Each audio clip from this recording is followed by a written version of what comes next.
ये सत्संग जो हम श्रवण कर रहे हैं, ये सत्संग सदा श्रवण करने योग्य है। हम कभी भी सुन सकते हैं, इसके लिए कोई पाबंदी नहीं है। ये भागवत का श्लोक है और भागवत में लिखा हुआ है सदा सेव्या श्रीमद् भागवती कथा यस्या श्रवण मात्रेण हरिस्तम समाश्रेष्ठ। सदा सेव्या मतलब हमेशा, चाहे सूतक हो, चाहे घर में सूतक हो, चाहे मृतक हो, चाहे सोच अवस्था या असोच अवस्था में भी हम सत्संग कथा सुन सकते हैं। इसके लिए कोई पाबंदी नहीं है। तो भागवत कथा या सत्संग हमको हमेशा श्रवण करना चाहिए, किसी भी स्थिति में चाहे हम हो। सदा सेव्या श्रीमद् भागवती कथा ग्रंथ। ये जो भागवत कथा है या चैतन्य चरितामृत है, ये ग्रंथ है। क्या है? ग्रंथ। और ग्रंथ किसको कहते हैं? ग्रंथ व्यक्ति के पास 4 गांठ होती हैं, 4 गांठ।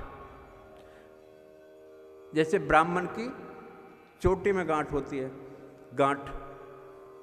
ब्राह्मण के जनेऊ में गांठ होती है, जनेऊ जो पहनते हैं। और ब्राह्मण धोती बांधते हैं, धोती में गांठ। 3 गांठ। और एक गांठ होती है हृदय में गांठ।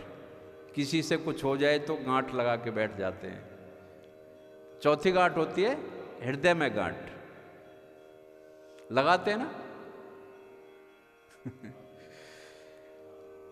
तो चोटी की गांठ को हम खोल सकते हैं, जनेऊ की गांठ को खोल सकते हैं, धोती की गांठ को भी खोल सकते हैं। अगर हृदय में गांठ लग जाए तो कैसे खोलेंगे? कैसे खुलेगी? क्या तरीका है? हृदय की गांठ को खोलेगा ग्रंथ, सत्संग। हमारे मन में किसी के प्रति द्वेष आ जाए तो ये गांठ हो गई। तो इसको खोलने का तरीका है सत्संग, महापुरुष को संग। महापुरुषों का संग, उससे ये खुल सकती है, समझ आ सकती है। सत्संग से समझ आ सकती है, खुल सकती है। ग्रंथ पढ़ने से, सुनने से खुल सकती है। तो ये है ग्रंथ जो हृदय की गांठ को खोल दे, हृदय की ग्रंथि को तोड़ दे, खोल दे, वो है ग्रंथ। इसका नाम है ग्रंथ।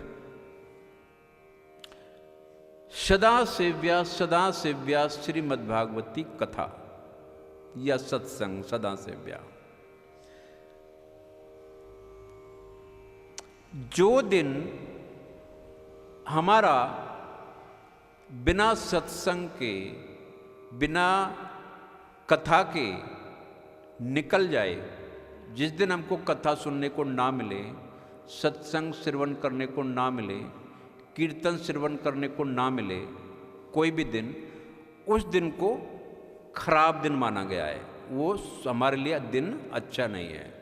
इसलिए सत्संग रोज सुनना चाहिए, कथा रोज सुननी चाहिए, संकीर्तन रोज सुनना चाहिए। करते हैं वो तो है ही है, लेकिन सुनना भी चाहिए।